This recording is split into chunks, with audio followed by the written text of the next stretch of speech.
Welcome to Looking Ahead to Beto Days. I am Chris here with my badass motherfucking co-host Ryan and our special guest Demarcus. He is back.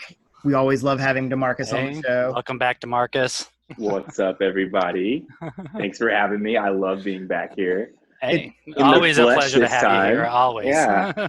Yeah, we had a new format. I love what you've done with the place. Yeah, right? Really nice. I painted the walls, if you can see. Mm-hmm. Disappears into it. Wonderful. So we have just such a fully packed show for you today. Ooh. There's so it's been a fucking 2 weeks, man. Let me tell you what, for sure. And you know, we America, that's yeah, right. it is peak America. It is just, you can't fucking. Let's talk about the moderately fun topic. So the reason that Demarcus is back on the show is because me and him were going back, not really back and forth. I don't think we've ever argued about fucking anything. No. But like talking about Mitt Romney, right? And a while back when Mitt Romney voted for impeachment, and I was like, well, you know, fucking this guy. He's going against the grain. And Demarcus was like, fuck that. This is why. Wrong, and he changed my mind. So Mitt Romney, go. Yeah.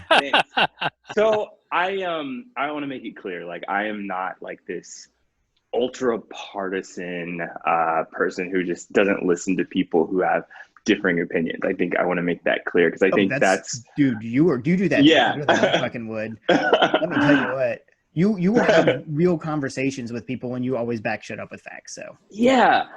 So just to set the premise, like, I'm coming from a place of what I learned about integrity and doing the right thing and having moral courage. It's something that comes from my background at the Naval Academy, something that's instilled in us as officers in the Marine Corps, and those sort of guide my thought processes. And so when I see someone like Mitt Romney, who is pretty powerful, he's got a lot of influence. He's a senator. He ran for president. He ran for president, and once the leader of the GOP.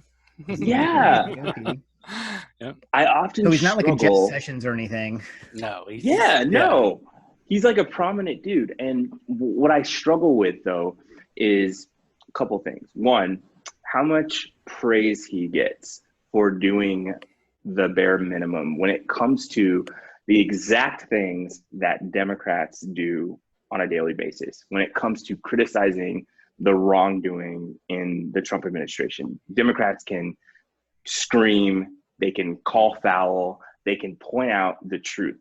But the minute Mitt Romney does it, it is like profiles in courage. Oh my gosh, he is going to save the Republican Party. He is such an honorable man. And I just don't buy that, because oftentimes it's just lip service. And I have a hunch, and I don't have proof for this, but it's just my own personal take on it. I think Mitt Romney is like a decoy.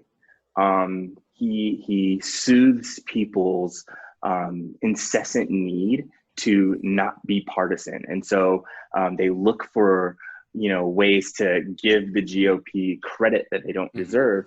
And all the while, Mitt Romney is voting 80% with Trump. He's voting exactly what the GOP agenda calls for. But he says a couple of vaguely sort of veiled things in opposition to Trump once in a while. And I just don't think that that is really courageous. I think that's cowardly. And show me Mitt Romney demanding a press conference at the Senate, at the state capitol, with CNN cameras and MSNBC cameras and Fox News cameras, and saying, hey, God damn it, Trump is a terrible person. I don't stand for this in this party. This is the corruption that he's, a part of. That to me, that's courage. That's showing you got some balls. I think a lot of that is just people lashing on to to the hope that there might be more reasonableness on the other side than there actually is.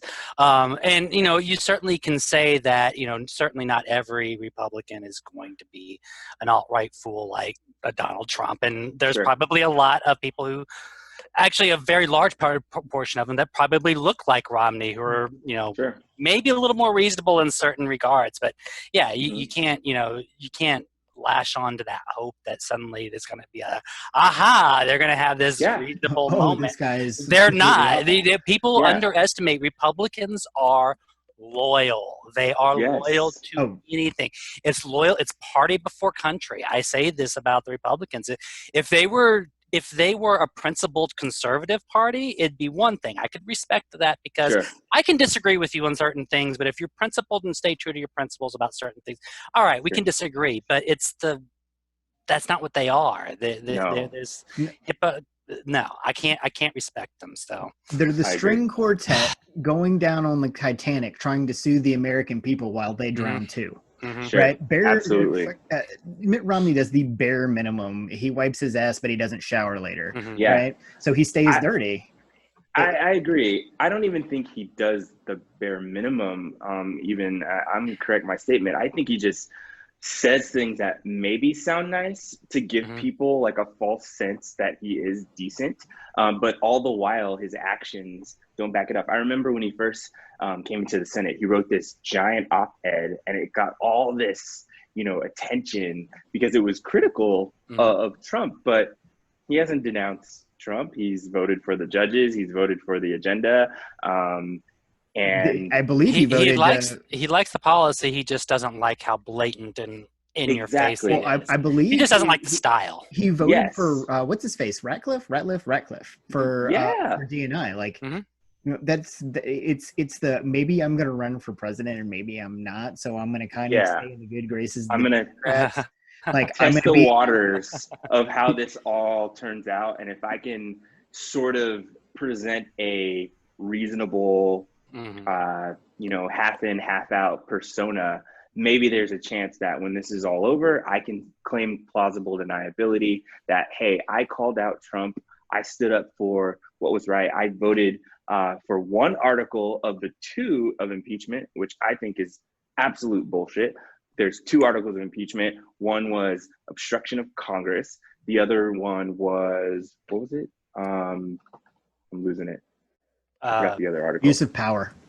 Yeah, abuse of power. So he votes guilty on abuse of power, but not guilty on obstruction of Congress. And those two things play hand in hand for this specific case. And I don't know. I got dragged, obviously, on Twitter. A lot of people come for me, but it's always fun for us to watch that go down. It's like when Paul Ryan was talking about something that Trump said. Oh, it was something Trump said something stupid, and Paul Ryan came out and said, "Oh, I think that's a textbook example of racism," and everybody went out. "Ooh, Paul Ryan is all of a sudden some great. He understands," and it's like, no.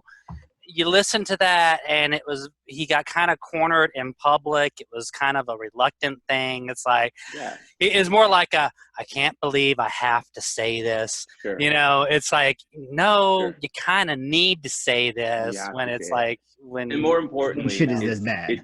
It's what you do about it. It's not what you say so much as what you do afterwards. And, the impeachment vote with Romney, I mean, that was such a symbolic vote to me. Like, you knew most of the party wasn't going to vote to impeach the president. So you can get away with voting yes for one article and look like the fucking it was the guy. Run for president vote. They didn't know if Trump was going to make it. They didn't know how shit was going to go down. He's unpredictable, obviously. So, he's a wild card. You have Romney do that. That is pure politics, plain and simple. Don't kiss his ass. Really don't. It's not even, like you said, it's not even the bare minimum. He is to go back to the Titanic analogy, I didn't even watch that movie recently. I don't know where these are coming from. Well, we've hit an iceberg recently. Yeah, so. We did. We're getting to that. We're getting to that shit. But he's the builder of the ship that jumps on the boat and takes a spot from somebody else, right? Yeah, exactly. He doesn't care. Doesn't matter how wild it gets. The GOP is going to give Donald Trump a pass, and he's doing his damnedest to make them all sit at their houses and just go, fuck. Yeah. Holy shit. Like, fuck. Why don't I got to get on this train. Right. Like, it's like getting on. It's a terrible gamble, though. Exactly. It's a terrible gamble. It's a gamble that pays off as long as they get to live in their bubble. As long as they stay in their little nose bubble, they can get away with it. You know, Sure. I mean, you listen to what's going on right now, and it's like, you know, the economy's fine, we'll be fine. 28% unemployment's no big deal. You know, we'll get over that. That's not a big deal. Yeah.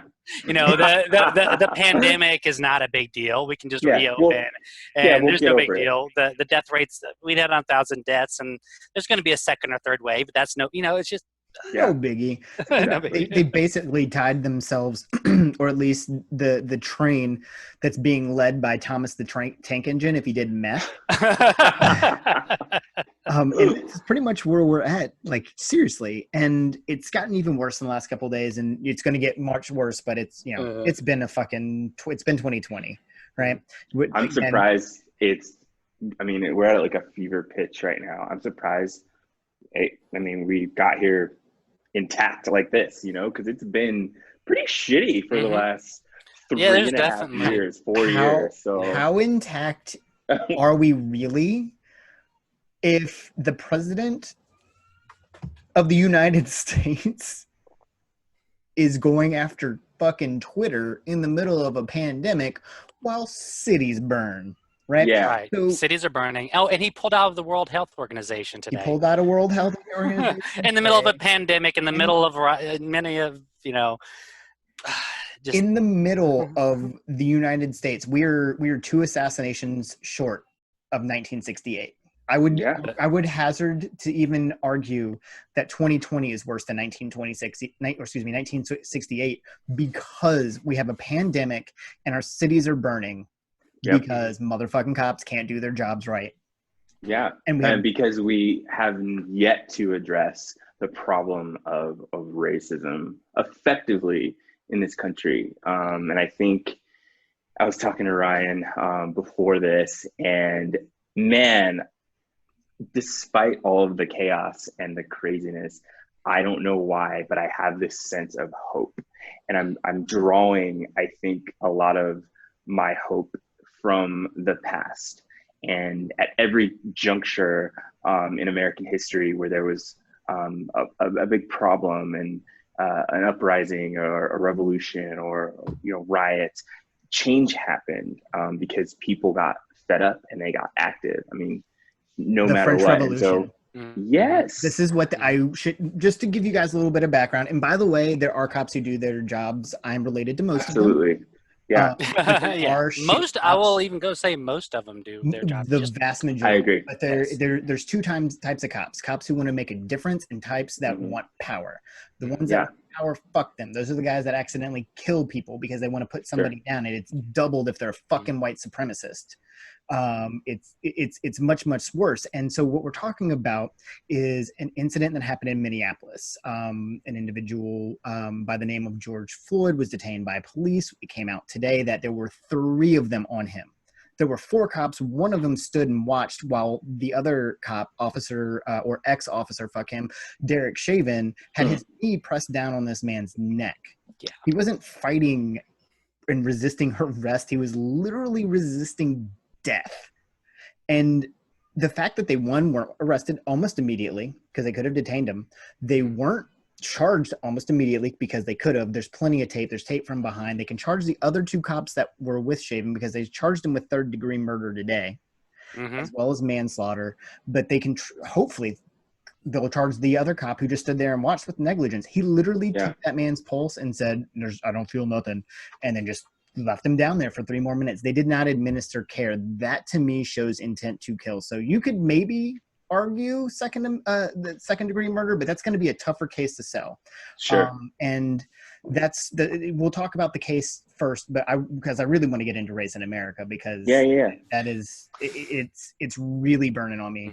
The case itself, you laid that out great. I think two things. One, if you are Black or let's say non-white in this country, specifically Black though, what played out was horrific for everyone to see. But unfortunately, it was not a surprise to us. That is my reality in America. And, you can say that so often, and I think people might think it's, a little bit exaggerated or perhaps hyperbolic, but it's real. And to see that on TV with, Ahmaud Arbery a few weeks ago, Breonna Taylor a few weeks ago, and then all these, the slew of other Black lives that have been taken away. I mean, it's overwhelming, but it's not new. There's just cameras now, and I think, again, the silver lining to all of this is that people are witnessing what we've been enduring, and I think that with the help and alliances of my, fellow Americans who are not Black, it's becoming apparent that we're not going to be in this fight alone much longer, because people are taking notice, and I think that that's important. This case, though, and I'll let someone else talk. The report came out today from the autopsy, and it's like they said he had like some kind of heart failure. Yeah, they're like no evidence of asphyxiation, and they're trying to say like he could have died from maybe some intoxication. Oh, no, that's because asphyxiation would be your trachea. I don't think it would count your carotid artery cutting off. Yeah, they said it was because of a heart it's one of it's one of those things where it's like people like to get lost in the medical jargon about shit like that. When the dude died because someone had a knee pressed up against his jugular. And you killed him. Exactly. So don't bullshit me with that.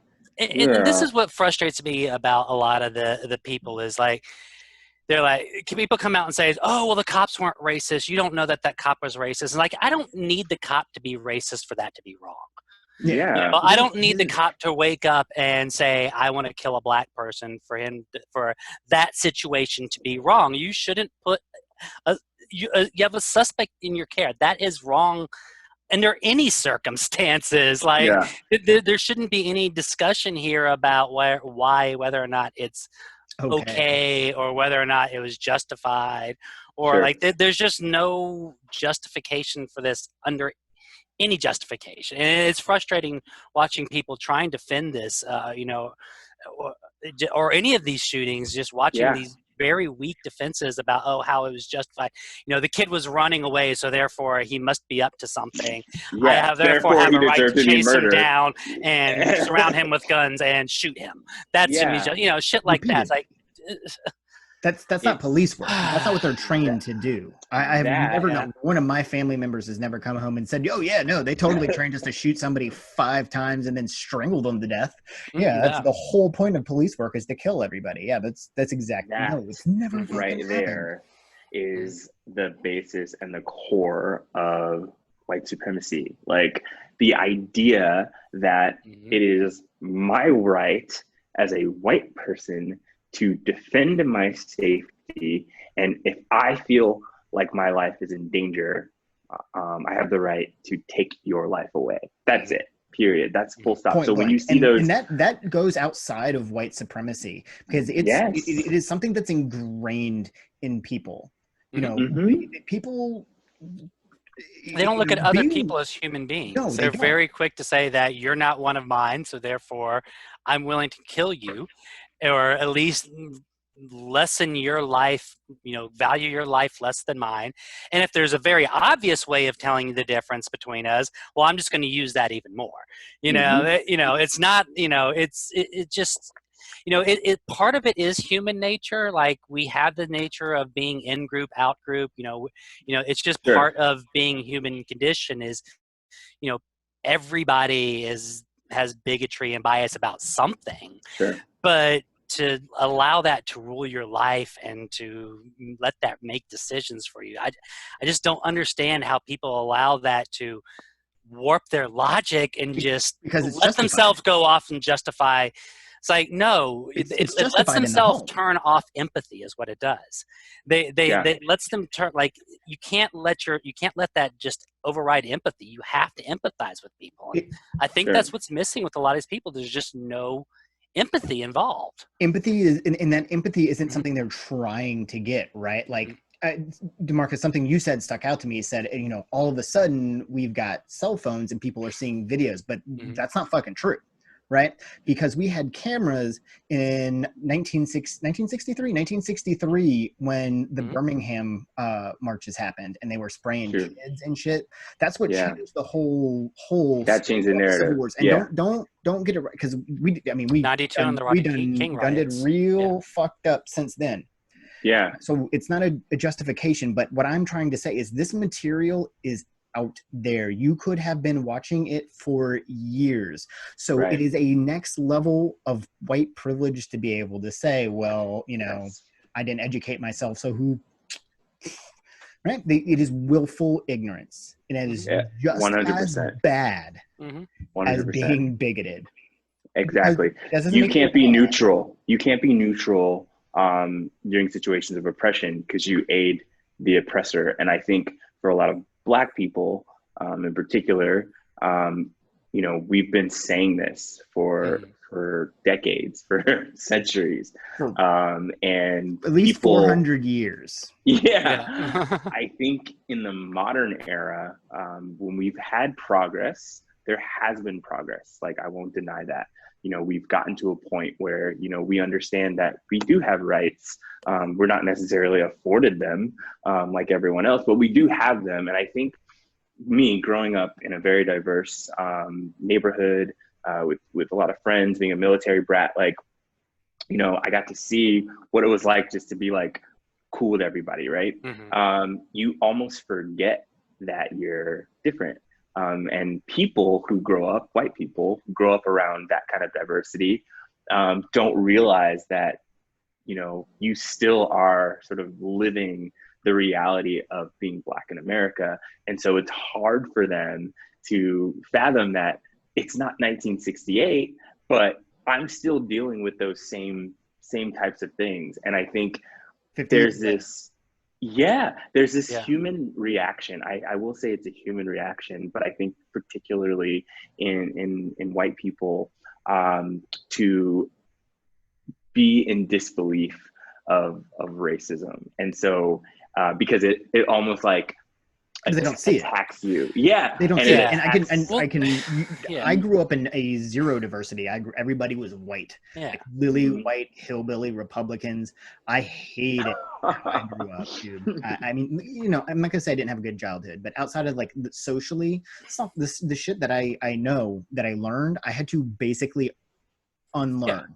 Because of the upbringing, and that's what it is. And that at the end of the day, that's what it is ingrained bigotry, and it is passed down because my mother and my father were raised the same way. And but you say it's funny, as you point out, like it's an ingrained bigotry. They don't see it as racism. Like it's like you have, like, to be racist, you have to meet a very specific criteria, which usually involves like actively attending Klan meetings, or saying the N-word. Saying the N-word on regular conversation. Like, those are the extent of racism. And it's like, no, white privilege isn't talking about you necessarily having it better or making your life easier. White privilege is looking at, the systematic of what's going on and saying, this is a problem systematically. It's nothing personal.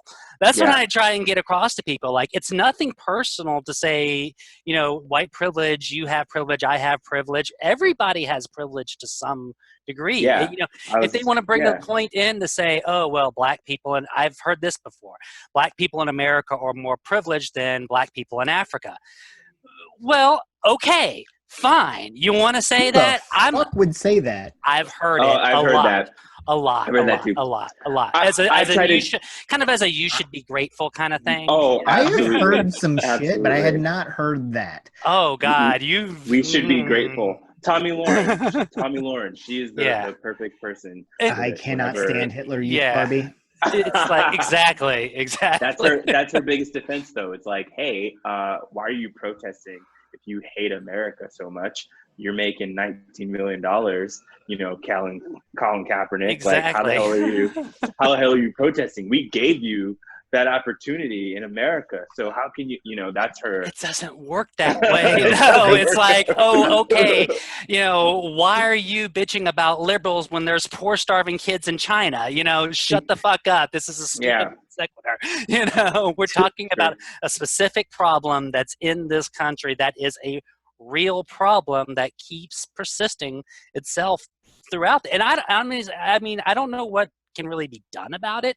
At the end of the day, how do you stop correct raising our kids like that, and we get cultural, more culturally diverse where we can. And as far as Tommy Lauren's concerned, I don't give a fuck what she says. I'm like convinced. Dude, I'm pretty sure she goes to bed with Triumph of the Will playing in the background. So she's had bigotry and hate. And for all of you who don't know, Triumph of the Will is a Leni Riefenstahl film that came out in 1937. She's obviously German and made this huge documentary about the Third Reich. So that is what Hitler Youth Barbie watches when she goes to sleep. I don't doubt it. So on the notion of how do we fix it, or how do we move forward, or how do we get better at it? So I try to put it in context because, like you said, everyone has privilege to some degree. So I'm a male. I'm a black male, but I am a male, and inherently in this society, males have privilege, and it's nothing to be ashamed of, but it's something to be aware of and to acknowledge. And the reason why you acknowledge it is because you can better inform your actions and decisions based on that knowledge that I have certain advantages, which that's all privileges. It's built-in advantages that you didn't earn. It's inherently given to you by society, and the system, the society that you live in, gives special treatment to whatever category you fall into. So that's, as a man, I may be gay, I may be black, but I'm still benefiting from the privilege of being a man in America. And so how does that work? Well, I am able to better manage my relationships with people who are not men, women, or trans, or whatever, people in this country who, I need to think about aren't benefiting from the privileges that I have. And so that's really how you relate. And so when it comes to white privilege, I think people get offended by it because they think of money for some reason. They think of, oh, I'm poor or something like that. It's not about poor. That's related. It's a branch off of privilege, but it's about the advantages that you have. If I'm a rich black man, if I'm a rich billionaire and you're a poor white person, a poor white man, and we both walk into the street, nobody knows our title, nobody knows who we are, and someone yells, "He stole something," and it's the two of us standing next to each other, who do you think is going to get most likely profiled for stealing something? We all know the answer to that, the black guy, right? So that is the privilege of being a white person. Doesn't have anything to do with your income, doesn't have anything to do with anything else. Because of that privilege, though, you are granted opportunities that other people may not have, and thus your status in society is better because you're afforded those opportunities for things like justice in this country. White people view police in a completely different way than black people do, because they don't know the experience. They don't know the and they experience. Don't care to learn. It's the difference between guilty until proven innocent and innocent until proven guilty. White people are innocent until they're proven guilty. Black people are guilty until they're proven innocent. Exactly. It's a privilege in this country to think that, wow, the police are going to keep me safe. That is not the reality for black people in this country. And I think that's a fundamental difference in our justice system, because if you inherently think that the police are going to protect you, your whole world is different. And I think people have to recognize that. And I think they finally are starting to do so. I'm not blowing smoke. I think people are starting to get it. Today was different. You're not the only one that has said that, and you have, and even my brother, who's all of 15, is calling me and telling me stuff, and I think that's mostly because he picks up shit from listening to me and Ryan and our other buddy. Fortnite. I think we've actually helped him, which is probably awful for the city that I grew up in, but it's either here for there. Yeah. Creating another liberal Democrats, what I'm here for. Anyways. Shaking minds of the future. But it's this whole innocent, it's been a lot, and you're right, there's been a lot of change. It's something that feels different. It's everywhere, and it's not just black and white crowds. It is a mixture of people. People are becoming more and more allies because people have been more and more getting involved because of all the shit in the country, and we have to. So now we're getting involved in everything. Right. And it's, again, going back to the civil rights movement, you saw a lot more white participation after the children's march, and people saw it. You see a lot more white people, a lot more people within churches. In I believe it was either a preacher or a rabbi who was killed around the time of Selma. So you see a lot more community, and that those videos, they help, right? But racism has been such an issue in this country. If we do not, really seriously, if we don't, they need to have mandatory empathy. If you refuse to go, we should. I wish that were possible. Okay, let's throw you in jail. That's how we like to leave people in this country, right? Which is obviously ridiculous. That's another topic. Completely different topic. But no, seriously. I know where I come from, and I know what I saw when I grew up, and I willingly chose not to live a life like that. I never met somebody I don't like until they've talked to me for a while. Then I decide to not like them. I don't judge you up front. I judge you on the content of your character, not on what the fuck you look like. I don't give a shit. Sure. There's psychology to that, though, right? Exactly. With racism, like you're mentioning, you said I willingly chose not to, and I think it's because you are independent and you're able to do that. I remember I question in the Marine everything. I question everything. I remember though, in the Marine Corps, there's people have groupthink. When you get a group of guys, I think maybe outside of the Marine Corps too, when you get a group of guys together, there's a way that guys interact in a group and a way that guys interact one-on-one. And I think when you have a big group think mentality like we do here in America, I think and police officers. Yes, I think racism kind of gets fostered 100%. In those mentalities. But when you meet people one-on-one, it's different, the most unlikely pairings can happen. And so perhaps we've been approaching it in ways that, we're trying to address a group mentality, and maybe it's, more intimate interactions that need to be had. Well, I'm glad you brought up that because it was something that I was thinking about too, especially with regards to police officers. Going back to my military training, and one of the things they always said is, you train how you fight. How you go about and conduct your training is how you're going to go about and conduct your jobs. And when we look, and I really question when we look at the training we give police officers, we're training them to evaluate threats all the time. We're training them on shoot, no shoot scenarios.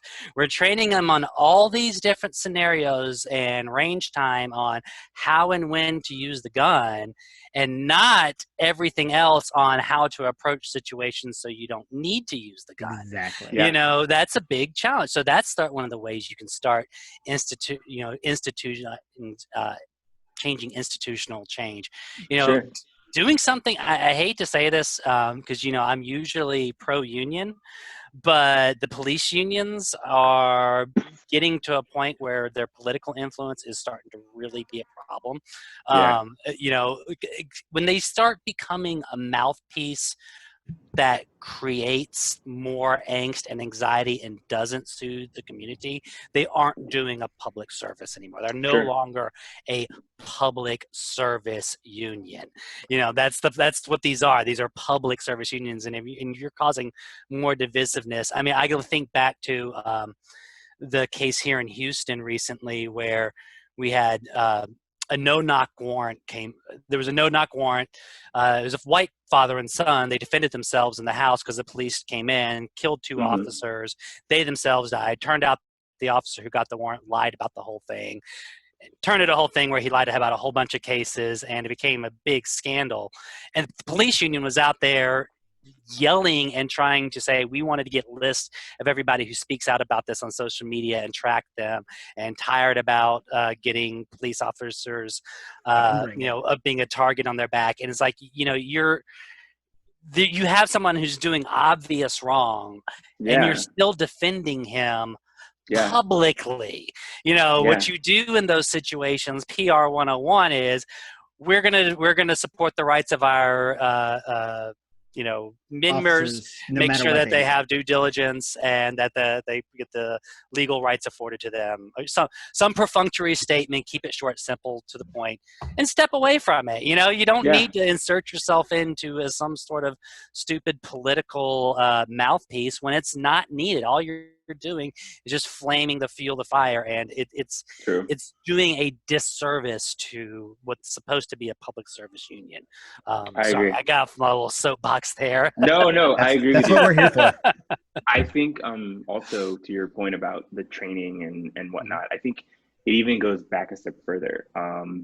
I read an article recently about white supremacists sort of infiltrating the police, and it's been out for a while. I think back in 2006 they published a report, and the FBI has been monitoring, but I'm not sure how it's been being addressed. But if you at the base and at the core have white supremacists infiltrating the police forces around the country, that right there, no amount of training or empathy or sensitivity, anything is gonna stop that. And I think that's the problem. The depth of the problem that we face in the country when we're talking about these police shootings, when we're talking about the guy who literally just kneeled on like there's no amount of training that's gonna stop that. So to me, I think we have to call a spade in this country, and really start looking at that stuff. And I think part of growth and part of acknowledging the past and healing that wound is really like doing the hard work of admitting that there is a problem. And I don't know if people are quite ready to do that yet. Admitting that, dude, we've got white supremacists and we've allowed them to thrive in this country. We turned a blind eye. They've been invigorated. We turned a blind eye because it wasn't affecting our communities, or it wasn't affecting me personally. And so it's just a fringe. The KKK, they're done, whatever. Like the KKK is closer than people fucking think. Let me tell you what, I have family members. Just renamed. They just renamed. No shit. They're the alt-right now. What do you think the alt-right is? Do we have to remind everybody about the Unite the Right rally in Charleston and what that was about? Yeah, no, definitely haven't forgotten that one. That was here. And it's all coming like to a head, and I think the reconciliation of these things that we don't want, that are anti-American, that are anti-human rights, that are anti-everything we stand for, is going to take more than just people calling it out on Twitter and a hashtag. It's going to take people actually standing up and joining arms, and embracing this and making it about, hey, it's not that this is happening to Black people, it's happening to our people. That's how Americans. It's happened to Americans, and that's how we have to approach the situation. It's no longer, oh my gosh, wow, I'm so sorry this is happening to Black people. Like, no. You need to jump in the fire with us, and you need to be a part of this. If you want to see the change, we're telling you this is the fight. I'm going to stand up. I'm going to fight because no one's enslaving me. If you want to join and help out, great. Like, don't stand on the sidelines. And that's one of the reasons why I love Beto O'Rourke, because he takes no shit.